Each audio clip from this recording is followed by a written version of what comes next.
मुख्यमंत्री नायब सिंह सैनी ने जींद में विजय संकल्प रैली को किया संबोधित। कहा, महिलाओं को अपमानित करना कांग्रेस के डीएनए में। प्रधानमंत्री ने 3 करोड़ बहनों को बनाया लखपति दीदी।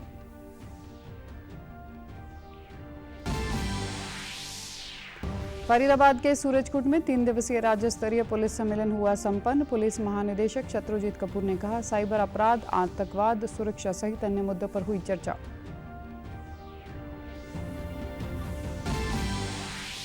पंचकुला में association of surgeon of India Haryana chapter की 2 दिवसीय कॉन्फ्रेंस का हुआ आयोजन। हरियाणा, पंजाब, चंडीगढ़ व हिमाचल प्रदेश के सर्जनों ने लिया भाग। विभिन्न विषयों पर हुई चर्चा।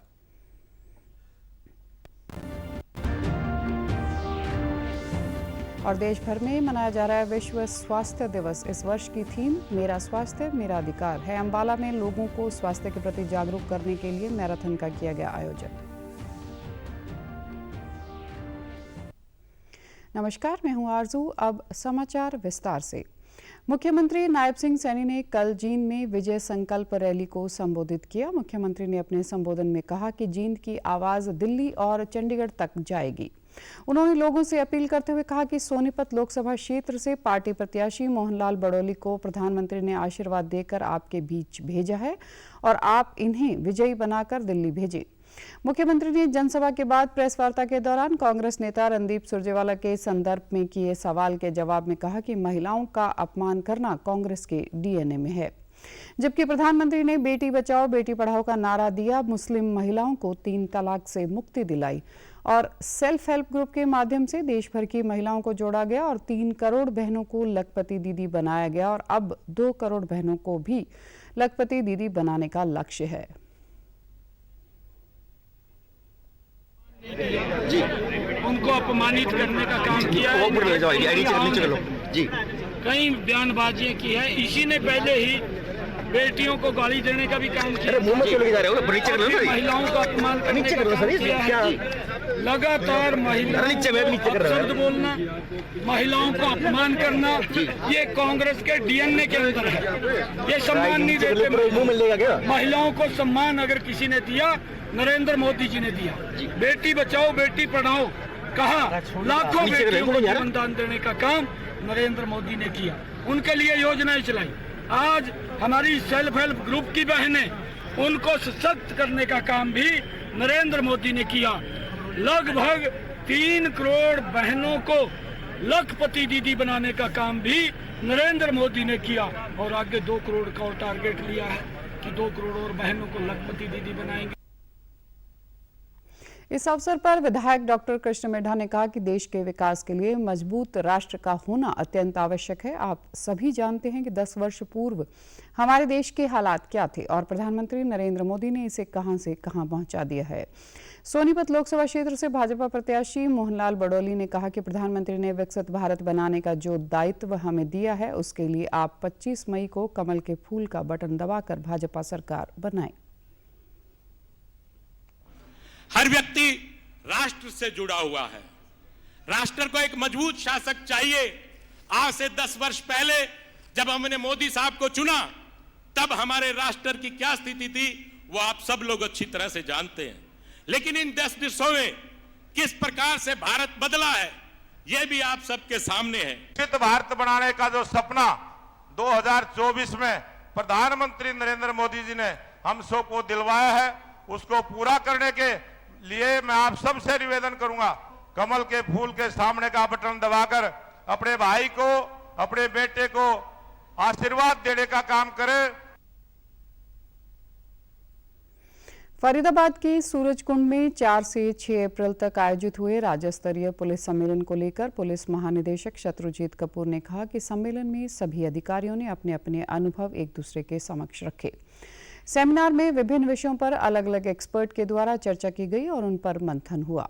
उन्होंने बताया कि सेमिनार में साइबर सिक्योरिटी व साइबर क्राइम के अलावा आतंकवादी विरोधी गतिविधियों को लेकर भी विस्तार से चर्चा हुई और विभिन्न विषयों के एक्सपर्ट्स ने भी प्रकाश।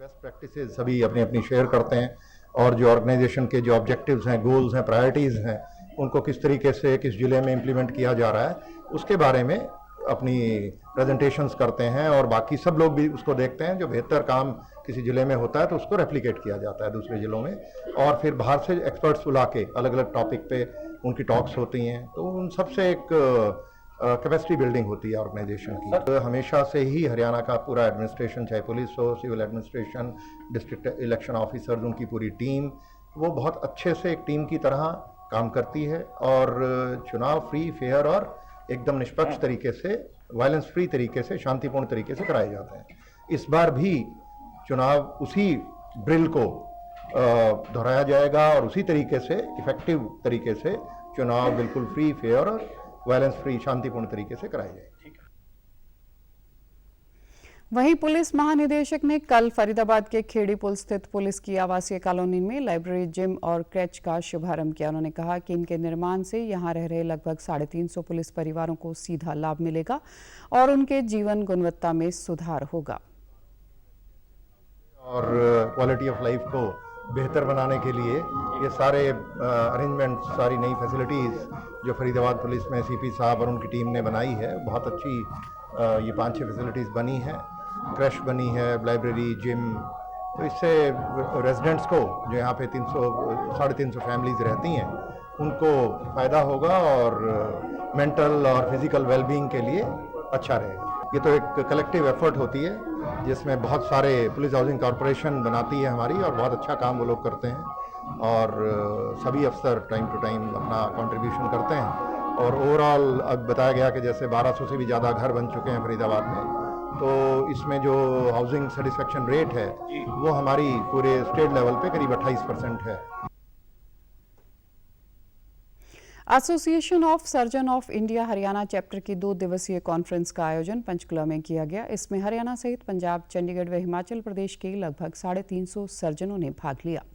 इस अवसर पर अलग अलग सेशन करवाए गए जिसमें डॉक्टरों ने विभिन्न विषयों पर अपने विचार साझा किए। इस अवसर पर हरियाणा के स्वास्थ्य सेवाओं के महानिदेशक डॉक्टर RS पूनिया ने बताया कि ऐसे आयोजन से हरियाणा के सर्जनों को बीमारियों के इलाज में प्रयोग की जाने वाली नवीनतम तकनीकों के उपयोग की जानकारी मिल पाएगी। वहीं रोजमर्रा सर्जरी में आने वाली समस्याओं को दूर करने के सुझाव भी मिल पाएंगे। जो भी प्राइवेट, सरकारी, गवर्नमेंट में जो भी काम कर रहा है, उन सब की एक गेट टुगेदर होती है। उसमें हमारे कुछ स्पीकर्स होते हैं, जो कोई रिनाउंड पर्सन्स होते हैं, वो अपना आइडियाज़ एक्सचेंज करते हैं। कोई नई चीज़, उनको कोई नई चीज़ फेस करते हैं अपनी लाइफ में, कुछ और नया आइडियाज़ होते हैं, वो सारे एक्सचेंज करते हैं। तो जो नई जनरेशन है उसके बेनिफिट के लिए होता है, कुछ डिस्कशंस होते हैं। तो हरियाणा चैप्टर है ये, तो हरियाणा के तो सब आते ही आते हैं। और यहाँ हमारे पास एक अपॉर्चुनिटी और है कि हमारा ट्राई सिटी भी इन्वॉल्व है इसमें। तो इसमें चंडीगढ़ भी आ गया, इसमें पंजाब, हिमाचल, जो नियरेस्ट जो भी हैं सर्जन्स, वो सब इसमें आए हुए। टेक्निक जैसे उसको और तरीके से अपने हिसाब से उसको मोल्ड करके उसको कोई चीज़ को नई तरीके से कर रहा है, तो वो चीज़ हमारे को आइडियाज़ मिलते हैं। अब जैसे एक सर्जरी है, उसको करने के तरीके कई तरह के हैं, तो वो चीज़ है कि उसमें। हरियाणा चैप्टर के अध्यक्ष डॉक्टर विवेक भादु ने बताया कि इस कॉन्फ्रेंस के द्वारा सरकारी व निजी अस्पतालों में कार्यरत सर्जनों द्वारा प्रयोग में लाई जा रही नई तकनीकों के बारे में भी विचार विमर्श किया जा रहा है। इसमें मुख्यतः युवा पीढ़ी को भी पुरानी व नई तकनीक से जोड़कर सर्जरी करने के बारे में बताया गया है। का जो चैप्टर है उसका आज 11वां 2 दिवसीय कार्यशाला का आयोजन किया गया है और उसी में मैं आज मुख्य अतिथि के रूप में यहाँ आया। बहुत अच्छा लगा और मैंने देखा है कि इस कार्यशाला में बहुत बड़े बड़े सर्जन आए हैं जो एक दूसरे के साथ अपनी चीज़ें शेयर कर रहे हैं और मैं मानता हूँ कि इससे सभी सर्जन को फायदा होगा, सर्जन को फायदा होगा। आज विश्व स्वास्थ्य दिवस है। हर साल आज के दिन दुनिया भर के लोगों को स्वास्थ्य संबंधित विषयों और स्वास्थ्य के अधिकार के बारे में जागरूक किया जाता है।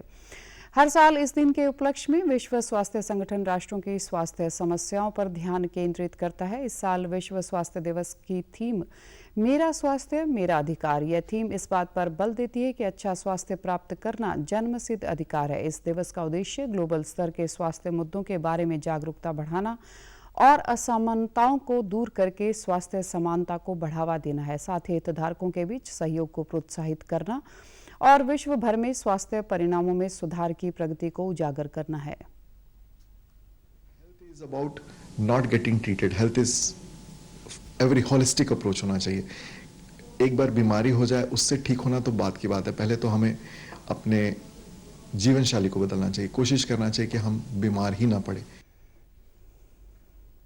आज चिकित्सा के क्षेत्र में लगातार नई खोजें हो रही हैं। दवाओं, उपचारों और प्रौद्योगिकियों में निरंतर विकास सुनिश्चित करना महत्वपूर्ण है ताकि हर किसी को सर्वोत्तम संभव देखभाल मिल सके। गरीब और कमजोर समुदायों को अक्सर गुणवत्तापूर्ण देखभाल प्राप्त करने में कठिनाई होती है। हमें ये सुनिश्चित करने की जरूरत है कि सामाजिक और आर्थिक असमानताओं के कारण स्वास्थ्य असमानताएं न हो ना है, उसका शिक्षा आयुर्वेद देता है। अंबाला के मौलाना स्थित महर्षि मार्कंडेश्वर यूनिवर्सिटी में आज विश्व स्वास्थ्य दिवस पर मैराथन का आयोजन किया गया। इसमें लगभग 150 छात्र छात्राओं व डॉक्टर ने भाग लिया। मैराथन का उद्देश्य लोगों को अपने स्वास्थ्य के प्रति जागरूक करना था। इस दौरान मैराथन के विजेता प्रतिभागियों को सम्मानित भी किया गया। विश्वविद्यालय के मेडिकल साइंस एंड रिसर्च विभाग के अध्यक्ष डॉक्टर वी.के. अग्रवाल ने कहा कि मौजूदा समय में लोग विभिन्न बीमारियों से ग्रस्त हैं, इसलिए छात्रों और आम लोगों को स्वास्थ्य के प्रति जागरूक करने के लिए मैराथन आयोजित करवाई गई है। उन्होंने कहा कि आहार व व्यवहार बीमारियों का मुख्य कारण है। यदि हमारा खाना सेहतमंद होगा तो हम अनेक बीमारियों से दूर रह सकते हैं। कोई बीमार पड़ रहा है, लेकिन उसका क्या निवारण हो सकता है, क्या संकल्प लिया जा सकता है, उस विषय में हम छात्रों को मोटिवेट करने के लिए ये प्रोग्राम हमने आयोजन किया है। देखिए, वैसे तो हमको हर दिन एक स्वास्थ्य के लिए अपने आप को संकल्पित करना चाहिए, लेकिन लोग इतने भागे जा रहे हैं कि स्वास्थ्य के बारे में सोचते नहीं है। स्वास्थ्य का मतलब होता है कि अच्छा खाना पीना, अच्छे कपड़े पहन लेना, जबकि ये नहीं है। मेन तो मन में स्वस्थता रहनी चाहिए और आसपास में अपने समाज के प्रति एक अच्छा भाव मन में हो। हमारा संकल्प यही रहेगा कि आगे से हर छात्र को ऐसा हम मोटिवेट कर पाएँ कि सिर्फ अपने बारे में ना सोचें, बल्कि आसपास जितने भी लोग हैं उनके बारे में, उनके नॉट ओनली शारीरिक स्वास्थ्य के बारे में बट मानसिक स्वास्थ्य के बारे में भी सोचना चाहिए। 5 किलोमीटर की मैराथन में प्रथम स्थान पर आए एमबीबीएस के छात्र रोहित बन्ना व अस्मिता भारद्वाज ने कहा, स्वस्थ रहकर ही हम खुश रह सकते हैं, इसलिए लोगों को अपने स्वास्थ्य का ध्यान रखना चाहिए। अंक आया हूँ, मैं यही संदेश देना चाहूँगा कि स्वस्थ रहो। वर्ल्ड हेल्थ डे के उपलक्ष्य में आज हमारे कॉलेज में 5 किलोमीटर की मैराथन थी, उसमें मैं फर्स्ट आई हूँ और मैं ये मैसेज देना चाहूँगी, स्टे हेल्दी, बी हेल्दी। अगर हेल्थ इज़ वेल्थ, अगर आप हेल्दी रहेंगे तभी आप प्रोग्रेस कर पाएंगे, तो स्वस्थ रहिए और खुश रहिए। हमारी वर्ल्ड हेल्थ डे का थीम है माई हेल्थ माई राइट। तो हम ये बताना चाह रहे हैं कि आप अपने दिन में थोड़ा सा अगर टाइम निकाल सकें, थोड़ी सी भाग के लिए, आपका स्वास्थ्य उससे कितना ज़्यादा बेहतर हो सकता है। तो ये उनका पहला पड़ाव है टुवर्ड्स गुड हेल्थ, अच्छे स्वास्थ्य के लिए। प्रधानमंत्री नरेंद्र मोदी ने आज बिहार के नवादा में विशाल जनसभा को संबोधित किया। उन्होंने मगध की धरती को नमन करते हुए कहा कि जनता का उत्साह बता रहा है कि पूरे बिहार में एनडीए का परचम लहराने जा रहा है। प्रधानमंत्री ने कांग्रेस, राजद और इंडी गठबंधन पर करारा हमला बोला। पीएम ने बिहार में जंगल राज के दौरान महिलाओं की असुरक्षा की याद दिलाते हुए कहा कि एनडीए ने राज्य को उस स्थिति से बाहर निकाला है। इंडी गठबंधन के पास न विजन है न विश्वसनीयता। उन्होंने कहा कि पिछले 10 वर्षों में देश में जितना विकास हुआ है उतना आज़ादी के बाद 6 दशक में नहीं हुआ था। देश के लिए अभी तो और भी बहुत कुछ करना है। मोदी मौज करने के लिए नहीं पैदा हुआ, मोदी मेहनत करने के लिए ही जन्मा है, और वो भी 140 करोड़ देशवासियों के लिए। अब तक बहुत हुआ है, बहुत किया है, लेकिन मोदी का मन तो यही कहता है कि ये तो अभी ट्रेलर है, इतने से हमें रुकना नहीं है। अभी तो गाड़ी टॉप गियर में ले जाना है। अभी तो रनवे पर है, नई ऊंचाइयों को पार करना है। प्रधानमंत्री ने मोदी की गारंटी पर प्रतिबंध लगाने पर विपक्ष की आलोचना की। उन्होंने कांग्रेस अध्यक्ष मल्लिकार्जुन खड़गे द्वारा धारा 370 को लेकर दिए गए बयान पर भी कटाक्ष किया। पीएम ने कहा कि जम्मू कश्मीर भारत का हिस्सा है और उसके लिए देश भर के जवानों ने बलिदान दिया है। पीएम ने इस बयान को टुकड़े टुकड़े वाली सोच बताया। प्रधानमंत्री ने कहा कि इंडी गठबंधन की मानसिकता सनातन विरोधी है। साथ ही प्रधानमंत्री ने कांग्रेस की चुनावी घोषणा पत्र पर कटाक्ष करते हुए उसे तुष्टिकरण पत्र बताया। करने की बात करते हैं। इंडी गठबंधन वाले भारत के एक और विभाजन करने की बात करते हैं। कांग्रेस पार्टी के नेता खुलेआम बयान दे रहे हैं कि वो दक्षिण भारत को अलग कर देंगे। 2 दिन पहले कांग्रेस ने जो अपना घोषणा पत्र जारी किया है उसमें भी मुस्लिम लीग के विचारों की छाप है। कांग्रेस ने घोषणा पत्र नहीं, तुष्टीकरण पत्र जारी किया है। गुरुग्राम लोकसभा क्षेत्र से भाजपा के प्रत्याशी राव इंद्रजीत सिंह ने आज रेवाड़ी में कार्यकर्ताओं के साथ बैठक की। बैठक में आगामी चुनाव की तैयारियों को लेकर मंथन किया गया। इसके बाद उन्होंने प्रेस वार्ता में कहा कि देश की जनता नरेंद्र मोदी को तीसरी बार देश का प्रधानमंत्री देखना चाह रही है। हरियाणा के मतदाता इस बार भी सभी 10 सीटें भाजपा की झोली में डालेंगी। उन्होंने कहा कि भाजपा अनुशासन वाली पार्टी है। यहाँ प्रत्येक कार्यकर्ता स्वयं को नरेंद्र मोदी समझकर चुनाव लड़ रहा है। एनडीए गठबंधन 400 पार सीटें ले रहा है। कांग्रेस में अनुशासन नाम की चीज नहीं है। कांग्रेस में रहते हुए वे स्वयं इसका शिकार हुए हैं। उन्होंने कहा कि इंडिया गठबंधन अभी न तो अपने उम्मीदवार घोषित कर सका है और न ही प्रधानमंत्री का चेहरा घोषित किया है। उन्होंने कहा कि केंद्र सरकार ने किसानों की बातों को मान लिया था, लेकिन राजनीतिक दखल के चलते चुनाव के समय आंदोलन किया जा रहा है।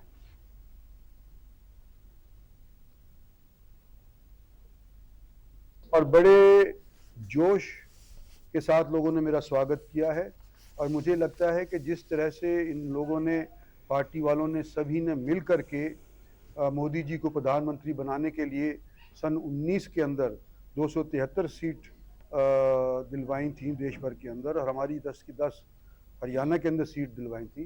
तो इस जोश को देखते हुए मुझे लगता है कि हरियाणा दोबारा से 10 की 10 सीट भारतीय जनता पार्टी की झोली में हमारी जनता डालेगी।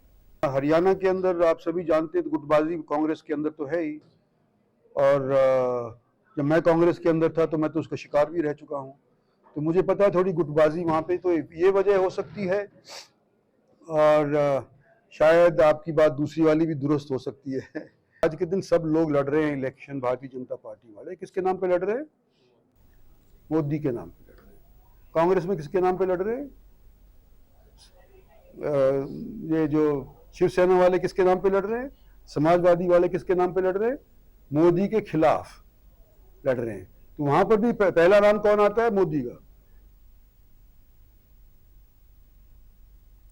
कांग्रेस पार्टी की ओर से कल रोहतक में मनरेगा मेट मजदूर श्रमिक सम्मेलन का आयोजन किया गया। इसमें हरियाणा कांग्रेस के अध्यक्ष उदय भान व कांग्रेस के राज्यसभा सदस्य दीपेंद्र हुड्डा ने शिरकत की। इस दौरान कांग्रेस विधायक बलबीर बाल्मीकि, शकुंतला खटक और भारत भूषण बत्रा भी मौजूद रहे।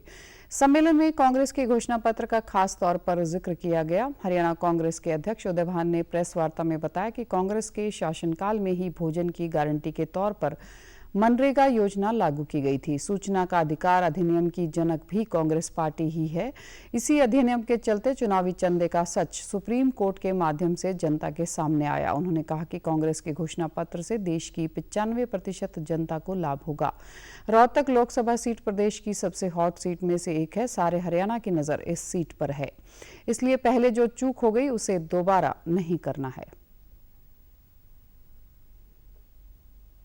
ये जो न्याय पत्र है ये 95% जनता के लिए न्याय है। इसमें हर एक के, इसमें सबके हित इसमें सुरक्षित हैं। इस सीट की तरफ सबकी नजरें हैं और इस सीट का असर सारे हरियाणा की राजनीति पर पड़ेगा। आने वाले विधानसभा पर भी पड़ेगा। यहाँ पे अगर दीपेंद्र जी जीतते हैं और जिस तरह से फिर 3 महीने बाद या 4 महीने बाद विधानसभा का चुनाव है, तो एक अलग से जो एकदम हौसला जो बढ़ता है, तो उससे सारे प्रदेश में एक जाता है। तो सारी सीट जरूरी, लेकिन इस पर विशेष फोकस है, उनका भी विशेष फोकस है, विपक्ष का भी और पक्ष का भी, दोनों तरफ से इस पर विशेष फोकस है। वहीं कांग्रेस के राज्यसभा सदस्य दीपेंद्र हुड्डा ने पार्टी के घोषणा पत्र पर प्रकाश डाला। उन्होंने भाजपा पर आरोप लगाते हुए कहा कि पिछले 10 साल के दौरान मनरेगा में 1/3 बजट कम कर दिया। भाजपा ने नारों के उलट काम किया है, काला धन वापस लाने का वादा किया था, लेकिन चुनावी चंदे के जरिए काले धन वालों को ही लेकर आ गए हैं। उन्होंने कहा कि हरियाणा में जब हर वर्ग मौजूदा प्रदेश सरकार से दुखी हो गया है, तो पहले जेजेपी के साथ समझौता तोड़ दिया और फिर मुख्यमंत्री ही बदल दिया।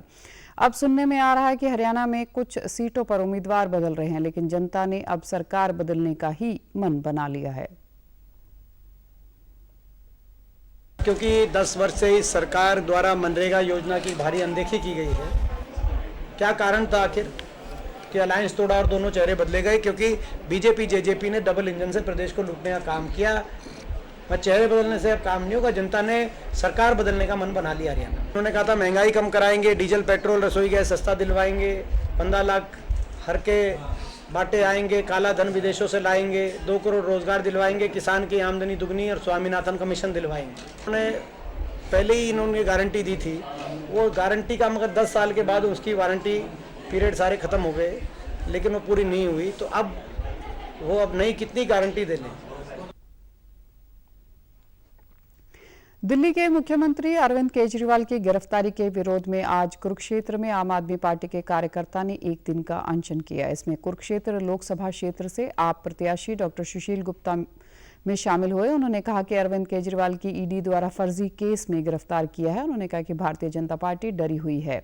आज किसान और आड़ती बुरी तरह से परेशान है, मंडी में फसलों की खरीद नहीं हो रही है। इन सभी मुद्दों का जवाब जनता भारतीय जनता पार्टी को 2024 के लोकसभा चुनाव में जरूर देगी। पूरे देश के अंदर करोड़ों जो कार्यकर्ता हमारे वो कर रहे हैं और लगातार अरविंद केजरीवाल जी की लोकतंत्र के विरुद्ध, संविधान के विरुद्ध, फर्जी केस में गिरफ्तारी के विरुद्ध आज पूरे देश के अंदर आम आदमी पार्टी का कार्यकर्ता अनशन के अंदर बैठा हुआ है। मैं भी यहाँ पे 2 घंटे अनशन पे बैठ के अभी एक मेरी चुनावी सभा थी, वहाँ के लिए निकल रहा हूँ। परंतु ये अनशन लगातार पूरे देश के अंदर करोड़ों जो कार्यकर्ता हमारे वो कर रहे हैं और लगातार भारतीय जनता पार्टी का जो क्रूर चेहरा है, जो डरा हुआ चेहरा है, इसको जनता के सामने ला रहे हैं। तो आज किसान परेशान है, सरसों की खरीद नहीं हो रही, नमी का बहाना लिया जा रहा है। आड़ती परेशान है, उनकी आड़त 2.5% पहले होती थी, अब 1.5% कर दी है। तो ये एक लगातार जो दमनकारी चक्र है, ये जो अडानी के सियालों भरने का काम हो रहा है, डांड मंडी के अंदर बारदाना नहीं भेजा जा रहा है। लोग आज जो परेशान है, उस परेशानी का जवाब 2024 के चुनाव में इनको मिलेगा। और इसके साथ सबसे बड़ा सवाल और आगामी लोकसभा चुनाव में छात्राओं को मतदान हेतु प्रेरित करने के लिए कल सोनीपत के गीता विद्या महाविद्यालय में एक जागरूक कार्यक्रम का आयोजन किया गया। इसमें छात्राओं को लोकतंत्र को मजबूत करने के लिए मतदान के महत्व के बारे में बताकर उन्हें शपथ दिलाई गई और हस्ताक्षर अभियान भी चलाया गया। महाविद्यालय की प्राचार्य डॉक्टर मंजुला सपा ने बताया कि लोकसभा के आम चुनाव में बेटियों की सक्रिय भागीदारी के लिए चुनाव विभाग के सहयोग से कॉलेज में 400 छात्राओं के वोट बनवाए हैं। साथ ही उन्हें वोट का प्रयोग करने के लिए प्रोत्साहित भी किया जा रहा है। उन्होंने बताया कि छात्रों को वोट के लिए जागरूक करने के लिए पिछले 1 महीने से विशेष प्रयास किए जा रहे हैं। इसके कॉलेज में सेल्फी पॉइंट और I will vote for sure की थीम पर हस्ताक्षर अभियान के तहत बोर्ड स्थापित किए गए हैं। इलेक्शन का महोत्सव है आजकल, जिसमें हमें लोकतंत्र के प्रति हम बच्चों को जागरूक कर रहे हैं और पिछले 1 महीने से हमने ये जागरूकता अभियान चलाया हुआ है, जहां हमने जिन बच्चों की वोट नहीं थी, इलेक्शन ऑफिस से कांटेक्ट करके हमने लगभग 400 बच्चों की वोट्स बनवाई हैं अपने कॉलेज में और उनको जागरूक किया है कि अगर आप वोट अपना डालोगे तो उसका क्या महत्व है। और इसी के तहत हमने आज कॉलेज में सेल्फी पॉइंट बनाया है, हस्ताक्षर अभियान चलाया है। इसके साथ साथ हमने जो है एक शपथ ग्रहण समारोह लिया है, जिसमें हमने सब बच्चों को स्टाफ के साथ एक शपथ दिलाई है कि वो अपने वोट का प्रॉपर यूज़ करेंगे। वहीं छात्राओं ने बताया कि उन्होंने 18 वर्ष की आयु होते ही अपना वोटर कार्ड बनवा लिया है। वे पहली बार वोट कर जो पार्टी देश का विकास करेगी उसकी सरकार चुनेगी। छात्राओं ने सभी लोगों से अपने मत का प्रयोग करने की अपील की। बनवा लिया है और इस लोकसभा चुनाव में मैं मतदान करने जा रही हूँ और आप सभी से भी मेरा निवेदन है कि आप सभी भी मतदान करें। मैं ऐसी सरकार को चुनूंगी जो देश के हित में कार्य करे और देश के गौरव को बढ़ाए, देश को प्रगतिशील बनाए। मैंने अपना वोटर कार्ड बनवा लिया है क्योंकि मैं 18 साल की हो चुकी हूँ। मुझे बहुत खुशी है कि मैं फर्स्ट टाइम वोट डालने जा रही हूँ और मैं देश के हित की सरकार को चुनूंगी। और इस साल मैं 18 प्लस की हो गई हूँ और मेरा वोट भी बन चुका है और मैं पहली बार लोकसभा चुनाव में अपना मतदान करने जा रही हूँ। तो आप भी मतदान ज़रूर करें और मैं ऐसी सरकार को चूज़ करूँगी जो कि महिलाओं के हित में काम करे और हमारे देश का गौरव भी बढ़ाए। लाओस में गैरकानूनी और अवैध कामों में लगाए गए 17 भारतीय कामगारों को स्वदेश वापसी हो रही है। विदेश मंत्री डॉक्टर एस जयशंकर ने सोशल मीडिया प्लेटफॉर्म एक्स पर पोस्ट करके इसकी जानकारी दी और लाओस के अफसरों का आभार जताया। उन्होंने कहा कि मोदी की गारंटी देश विदेश सभी के लिए काम करती है। लाओस में असुरक्षित और अवैध काम में फंसाए गए 17 भारतीय कामगार अपने घर वापस आ रहे हैं। बहुत अच्छा भारतीय दूतावास लाओस। उन्होंने कामगारों की सुरक्षित देश वापसी के लिए लाओस के अधिकारियों को धन्यवाद किया। 17 अप्रैल को चैत्र रामनवमी के अवसर पर होने वाले श्री राम जन्मोत्सव की तैयारियां पूरी कर ली गई हैं। चैत्र रामनवमी के अवसर पर देश और दुनिया भर से बड़ी संख्या में श्रद्धालुओं के अयोध्या आने की उम्मीद है। श्री राम जन्मोत्सव की तैयारी को अंतिम रूप देने के लिए श्री राम जन्मभूमि तीर्थ क्षेत्र ट्रस्ट की आवश्यक बैठक के प्रथम दिन महत्वपूर्ण निर्णय लिए गए। प्रसार भारती के माध्यम से अयोध्या के नगरीय और ग्रामीण मेन बाजारों में 100 स्थानों पर एलईडी के माध्यम से श्री राम जन्मोत्सव का सीधा प्रसारण दिखाया जाएगा। बैठक में लिए गए निर्णयों की जानकारी देते हुए ट्रस्ट के महासचिव चंपत राय ने बताया कि 15 से 18 अप्रैल तक 20 घंटे रामलला के दर्शन किए जा सकेंगे। प्रसार भारती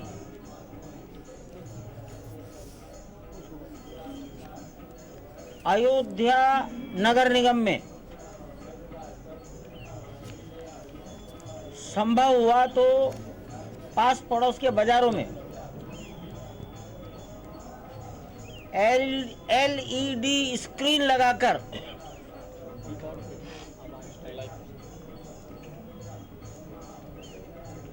रामनवमी के दर्शन कराएगी। जनता अपने मंदिर, अपने क्षेत्र, अपने घर में बैठकर टेलीविजन, मोबाइल के माध्यम से अयोध्या का रामनवमी पर्व बड़ी धैर्य और शांति के साथ दर्शन कर सकेंगे। निर्वाचन आयोग ने कहा कि आम चुनाव 2024 की घोषणा के बाद से केवल 20 दिन में ही सुविधा पोर्टल पर 73,000 से अधिक आवेदन मिले हैं। सुविधा पोर्टल के माध्यम से चुनाव प्रचार अवधि के महत्व को देखते हुए रैली आयोजित करने, अस्थायी पार्टी कार्यालय खोलने, घर घर जाकर प्रचार, वीडियो वैन, हेलीकॉप्टर, वाहन परमिट प्राप्त करने और प्रचार सामग्री वितरित करने की अनुमति ली जा सकती है। आयोग ने कहा कि प्राप्त अनुरोधों में से 44,600 से अधिक मंजूर किए गए हैं। दलों और उम्मीदवारों के लिए समान रूप से सुविधा सुनिश्चित की जा रही है। आयोग ने कहा कि सुविधा पोर्टल चुनाव प्रबंधन में पारदर्शिता को भी बढ़ावा देता है। लगभग 11,200 अनुरोध नामंजूर किए जा चुके हैं और 10,000 से अधिक रद्द किए गए हैं। शेष आवेदन अभी प्रक्रिया अधीन है। सबसे अधिक 23,000 अनुरोध तमिलनाडु से, लगभग 12,000 पश्चिमी बंगाल से और 10,000 से अधिक मध्य प्रदेश से मिले हैं। सुविधा पोर्टल निर्वाचन आयोग द्वारा विकसित प्रौद्योगिकी है जो स्वतंत्र, निष्पक्ष और पारदर्शी चुनावों के लोकतांत्रिक सिद्धांतों के अनुरूप समान सुविधा उपलब्ध कराता है। राजनीतिक दल और उम्मीदवार चुनाव प्रचार संबंधी अनुमति के लिए इस पोर्टल पर ऑनलाइन अनुरोध कर सकते हैं। सभी हितधारकों को समान अवसर उपलब्ध कराने के लिए ऑफलाइन आवेदन भी किए जा सकते हैं। समाचारों में आज इतना ही। नमस्कार।